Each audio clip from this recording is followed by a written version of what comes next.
En uno de los muchos videos de internet sobre psicología, una psicóloga conductista decía que había evidencia de que el psicoanálisis generaba rumiación mental, que le incrementaba, y que eso era un problema para el ejercicio clínico. Esa razón de este video que a mí se me ocurre investigar cuál es el concepto. Y entonces doy con un texto de Cova Solar, Félix Rincón G, Paulina, Meli Pillán A, Roberto, titulado Rumiación y presencia de sintomatología ansiosa y depresiva en adolescentes. Dejo los datos del documento en la descripción del video. En este documento encuentro que la rumiación es un estilo de respuesta denominado así por la psicóloga Nolen Hoeksema. Este estilo de respuesta está asociado principalmente con estados depresivos y se divide en dos subcategorías.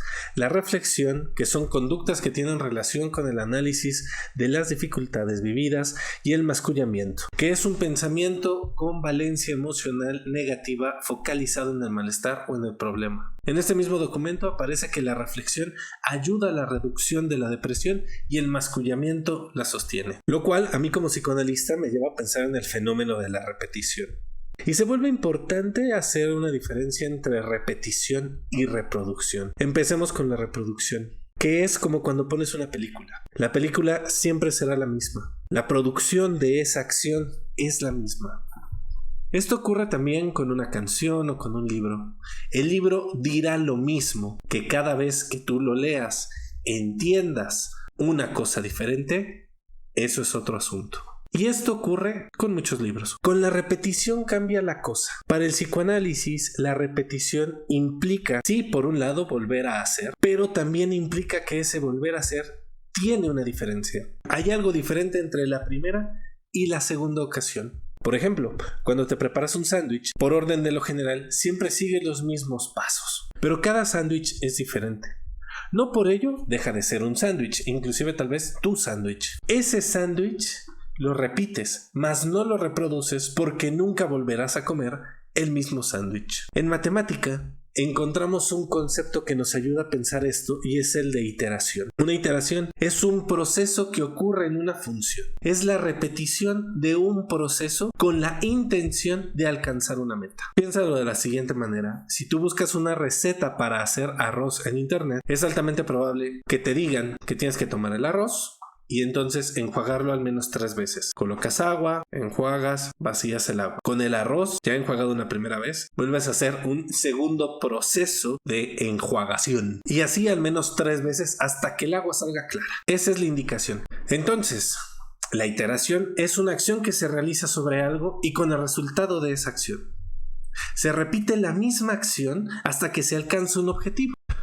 Esto nos permite vincular varios conceptos importantes en psicoanálisis: la desfiguración onírica, la regresión, la transferencia y la pulsión. Aprovecho este momento para mencionarte que puedes adquirir las grabaciones del curso sobre la interpretación de los sueños, donde ahondamos más en la base técnica del psicoanálisis, y a buscar otros videos en el canal donde tocamos estos temas. Si aún no los hemos publicado, ayúdanos dejando tu like, tu compartir, algún comentario, para que entonces sepamos que los estás esperando y los subamos lo antes posible. Retomando, el concepto que más me interesa trabajar en este momento es el de la pulsión. La pulsión está profundamente relacionada con el deseo. Freud define el deseo y les comparto todo el párrafo para que entonces haya claridad en lo que se dice. En el tomo 5 de la interpretación de los sueños, página 587 a 588, Freud dirá lo siguiente: habíamos profundizado en la ficción de un aparato psíquico primitivo cuyo trabajo era regulado por el afán de evitar la acumulación de excitación y de mantenerse en lo posible carente de excitación. Por eso lo construimos siguiendo el esquema de un aparato reflejo. La motilidad, al comienzo como camino a la alteración interna del cuerpo, era la vía de descarga que se le ofrecía. Elucidamos después las consecuencias psíquicas de una vivencia de satisfacción y entonces ya pudimos introducir un segundo supuesto, a saber, que la acumulación de la excitación, según ciertas modalidades de que no nos ocupamos, es percibida como displacer y pone en actividad al aparato a fin de producir de nuevo el resultado de la satisfacción. En esta, el aminoramiento de la excitación es sentido como placer. A una corriente de esa índole producida dentro del aparato que arranca del displacer y apunta al placer, la llamamos deseo. Hemos dicho que solo un deseo y ninguna otra cosa es capaz de poner en movimiento el aparato, y que el decurso de la excitación dentro de éste es regulado automáticamente por las percepciones de placer y de displacer. El primer desear pudo haber consistido en investir alucinatoriamente el recuerdo de la satisfacción, pero esta alucinación, cuando no podía ser mantenida hasta el agotamiento, hubo de resultar inapropiada para producir el cese de la necesidad y, por tanto, el placer ligado con la satisfacción. Podemos concluir justamente de este párrafo que el deseo en Freud desde la interpretación de los sueños es este movimiento, esta búsqueda por una representación, por la representación de una acción que nos brinde la satisfacción a una determinada necesidad que está ocurriendo en ese momento. El deseo es esa búsqueda por conseguir algo, y la pulsión, tal cual lo dice Freud, es un concepto fronterizo entre lo psíquico y lo somático, un representante de los estímulos que provienen del interior del cuerpo y alcanzan el alma, una medida de la exigencia de trabajo que es impuesta a lo anímico a consecuencia de su trabazón con lo corporal. Esta cita la encuentran en el tomo 14 en la página 117. Entonces, el cuerpo percibe estímulos internos. Estos estímulos generan una necesidad de algo, una exigencia de trabajo. Eso es la pulsión.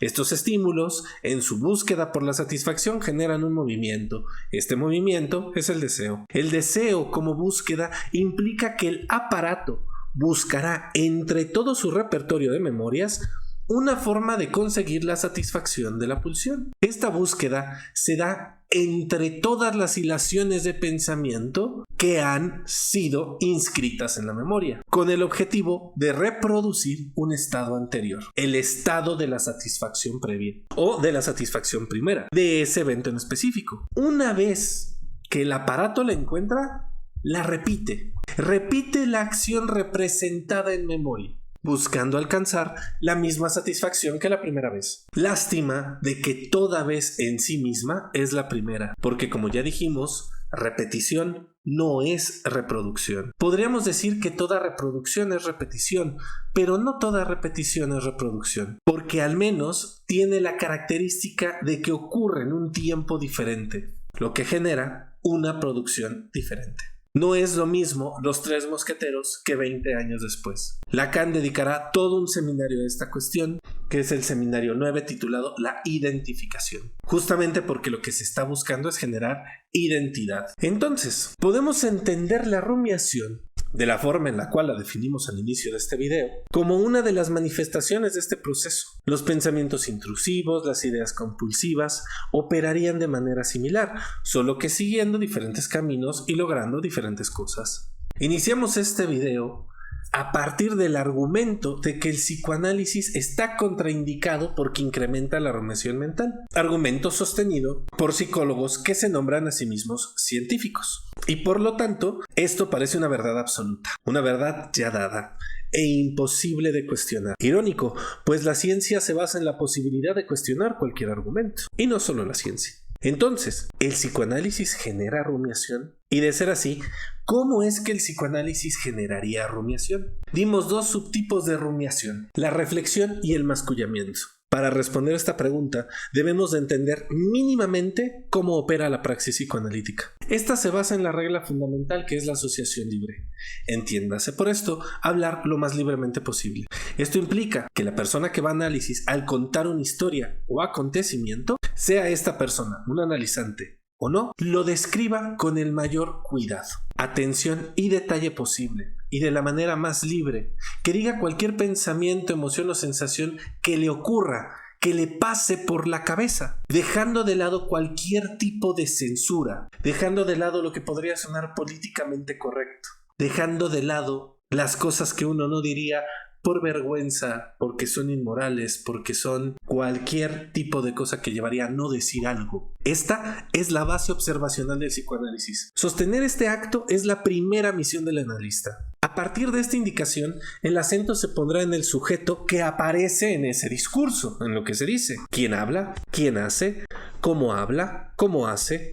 ¿Qué logra con lo que hace? ¿Qué genera que haga lo que hace? cuándo ocurren las cosas. Y a todo esto, sumémosle las 5 formaciones del inconsciente que son lapsus, chiste, sueño, olvido y síntoma. Con estos elementos, una característica que nos hace de brújula es la pregunta del sujeto. ¿Qué se pregunta el sujeto que viene a hablarnos? ¿Qué busca? ¿Qué deseo se moviliza en el hablante? El analista interviene en primer lugar para clarificar las escenas de lo que el paciente relata. En segundo lugar, para comprender la lógica interna a ese sujeto que también está escuchando lo que dice. Y en tercer lugar, para modificar los escenarios ya planteados. Esto en concordancia con los 3 tiempos lógicos que Lacan plantea. Instante de la mirada, tiempo para comprender y el momento de concluir. Esto porque, como diría Lacan en la clase del 12 de diciembre de 1962, es muy cierto que nuestra justificación, así como nuestro deber, es mejorar la posición del sujeto. Esta cita la encuentran en la página 68 del seminario 10, titulado La angustia, en su edición de Paidós. Pero la posición del sujeto no solo respecto de su discurso, sino también respecto de su deseo. Todo lo dicho hasta aquí implica un ejercicio de reflexión, como la definimos al inicio. Se refiere a conductas que tienen relación con el análisis de las dificultades vividas, a pensar sobre esas dificultades. ¿Con qué fin? Con el mismo que cualquier investigación requiere como primer momento: la problematización del fenómeno que se va a investigar. Por ello, el planteamiento de un problema no es una pregunta con objetivos y variables. Es exactamente eso, un planteamiento. Un relato sobre las razones que hacen que un problema sea exactamente eso y no otra cosa. Un problema. Los problemas no existen en lo real. Los problemas requieren que alguien problematice eso, que sea un problema para alguien. Este primer momento es ya un análisis en sí mismo de la situación actual. En efecto, todo análisis trata de la vida actual del paciente, de la historia que está siendo actualizada en cada momento. Somos sujetos de nuestra historia. Si hay función de analista, si el que escucha opera como analista, escucha e interviene en el sentido y con apego al discurso del hablante. Entonces, cada intervención como operación analítica generará una iteración. Eso no es obligatorio en cada sesión. No todas las historias duran lo mismo. Sigamos hablando de eso. Puede ser una intervención completamente válida. Entonces, la intervención del analista, ya sea para clarificar, cuestionar, ahondar, resignificar, simbolizar, entre otras tantas, opera como el corte que gesta la iteración que apunta a la meta, la cual está organizada por la dirección de la cura y el deseo del sujeto que va a analizarse. El analista dice: dígame a dónde quiere ir, que le acompaño. Si la intervención opera, entonces hay reflexión y no mascullamiento. Si hay mascullamiento, esto quiere decir que una persona repite y repite sin movilización ni cambio alguno. Entonces nos vemos obligados a llegar a un texto de Freud y a un concepto de Lacan, más allá del principio de placer y el goce. Más allá del principio del placer es un texto en donde Freud retoma una pregunta que ya había sido planteada en la interpretación de los sueños, la pregunta por los sueños de angustia. Esto se articula de la siguiente manera: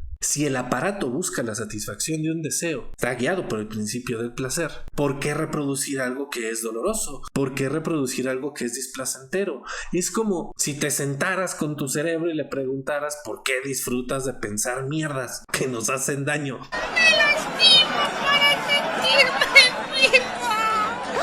En este texto, Freud planteará que la pulsión tiene al menos 2 sentidos, 2 direcciones. La primera apunta a unir y a llevar la vida hacia adelante. Lleva al sujeto a vincularse con los objetos del mundo. Y la otra busca llevarlo a lo inamovible, a esa primigenia no estimulación, a ese inicio carente de estímulos. Es alcanzar la satisfacción por la desaparición de los estímulos. La primera, titulada Eros, o pulsión de vida, y la segunda, titulada pulsión de muerte. Hay quienes sostienen que no aparece en el texto la palabra tánatos, y esto es por cuestiones mitológicas, pero eso sería tema de otro video. Es la idea de la pulsión de muerte, ese esfuerzo de trabajo que apunta a llevar al sujeto a la inmovilidad, la que le sirve a Lacan de pretexto para articular el concepto de goce. Entre muchas otras ideas. El concepto de goce jouissance en francés. Tiene muchas líneas para revisar, pero hoy solo tomaremos aquella que nos indica que este apunta a la inmovilidad del sujeto y a el escucho sentido. Escucho sentido como una misma frase, ya que Lacan jugará con el lenguaje y tomará la palabra jouissance separándola en yo oigo sentido. Ese algo que aparece en la repetición es un sentido, ya sea como significado, ya sea como dirección a la que el sujeto apunta y requiere repetir, requiere no olvidar. En las jornadas clínicas de ASIEP, una asociación psicoanalítica de Costa Rica, en las cuales la SLEP tuvo ocasión de participar, Eli Morales presentó un texto justamente respecto de la repetición traumática. En ese texto apuntaba de una manera muy acertada a que la repetición también puede servir para no olvidar aquello que debe de ser recordado. A mí en lo personal me urge que saque el texto. Si a ustedes les interesa saber más al respecto, pues bueno, estén atentos al canal que estaremos dando noticias al respecto en cuanto las tengamos. Este texto se vuelve importante debido a la situación de desaparecidos en México. Hay quien no olvida porque es necesario recordar. Ahora, retomando el punto, es que si algo se repite, debemos de buscar no solo las causas de la repetición, sino el sentido de la repetición. Jouissance. Yo oigo sentido. Yo oigo goce. Yo, analista, escucho el sentido que oye el sujeto en su goce y que lo lleva a repetir. Esto no tiene solo que ver con los estímulos que desencadenan una conducta. Tiene que ver con la posición del sujeto en el mundo y su historia. Son dos niveles de intervención diferentes. Solo el analista, que no escucha ni interviene para cortar el goce, generaría por su acto un mascullamiento. Un acto que sería en sí mismo sintomático, lo cual nos lleva al hecho de que el analista requiere supervisión y o análisis dependiendo de lo que se esté movilizando en cada caso. En el seminario del acto analítico, Lacan insistirá en que el acto implica que una palabra tenga consecuencias. La intervención del analista apunta primigeniamente a ese lugar. Que lo dicho por alguien tenga consecuencias. Si lo dicho en sesión no tiene consecuencias, no hay análisis. Y esto puede deberse a muchos factores, no solo a la sordera del analista. ¿Qué clase de imagen omnipotente sería ese analista, del cual todo depende? La intervención del analista apunta a generar un efecto. Esto nos permite pensar la diferencia entre la duda y la pregunta. La duda implica una vacilación, una suspensión o una indeterminación entre dos o más opciones. Uno duda en los exámenes, no sabe cuál es la respuesta correcta, pero sabe que hay una respuesta. Y que quien sabe cuál es la respuesta correcta es el profesor. ¿Alguien debe de saber? Es la fantasía que sostiene la duda. Alguien que duda es alguien que supone que alguien sabe, pero que no es él. Y espera que ese otro le dé la respuesta, solo que no sabe quién podría ser ese otro. Aquí están los que piden consejos. Aquí está una de las bases de la transferencia hacia el sujeto supuesto saber. La duda es una acción que opera sobre sí mismo. Yo puedo dudar, pero nunca animarme a preguntar. Yo no te dudo, yo te pregunto. Por otro lado, la pregunta, como queda ya claro, implica una acción para con otro. La acción de solicitarle a otro, de demandarle a ese alguien en específico para obtener la información que posee sobre algo. Cuando dudo sobre qué hacer, ¿a quién va dirigida mi pregunta? ¿A quién le pregunto? ¿Quién podrá saber lo que yo quiero hacer? ¿Lo que yo debo hacer? ¿Lo que yo tengo que hacer? Cuando dudo, ¿me pregunto a mí? Las preguntas en algún punto alcanzarán su respuesta. O el límite del ya no sé más. Y en ese borde aparece la decisión. Puedo dudar en qué elegir. Ya revisé todo lo que sé. No sé más. Me toca elegir y asumir las consecuencias. Y solo puedo hacerlo con lo que sé. Nadie puede saberlo todo. Y eso incluye el futuro. Podemos calcular probabilidades de lo que podría ocurrir en el futuro, pero nada más. Una intervención del analista para cortar el goce del pensamiento repetitivo podría ser apuntar a convertir la duda en una pregunta. Las preguntas que nos llevan a investigar concluyen en algún momento, las dudas no. Entonces, si el psicoanálisis produce mascullamiento, más bien tendríamos que modificar la oración a: si un psicoanalista con su acto produce mascullamiento, lo generará por las mismas razones que podría hacerlo cualquier modelo de terapia, ya sea conductista, sistémico u otro. Por una malpraxis, por una falta de análisis e intervención pertinente en ese caso específico. Si somos rigurosos con este escenario, necesariamente nos devolvería la pregunta sobre cuáles son las causas de una malpraxis, sin importar el enfoque, y por lo tanto las deficiencias en la transmisión que llevaron a creer a algunos que eso era hacer psicoanálisis. Lo que nos lleva necesariamente a la pregunta que permitiría repensar la formación de los psicoanalistas y de los otros profesionales que hablan desde el desconocimiento, desde lo que les contaron del psicoanálisis, desde lo que ellos creen que es el psicoanálisis, en vez de meterse a investigar, desde sus dudosas certezas y no desde las preguntas pertinentes. Mismo error que generaría una intervención que produce rumiación mental.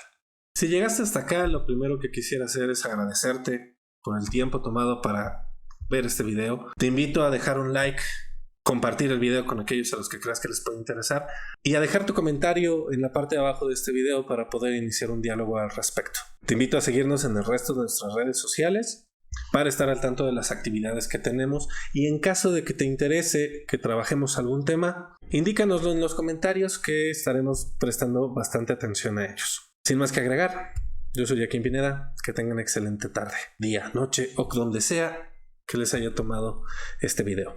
Saludos.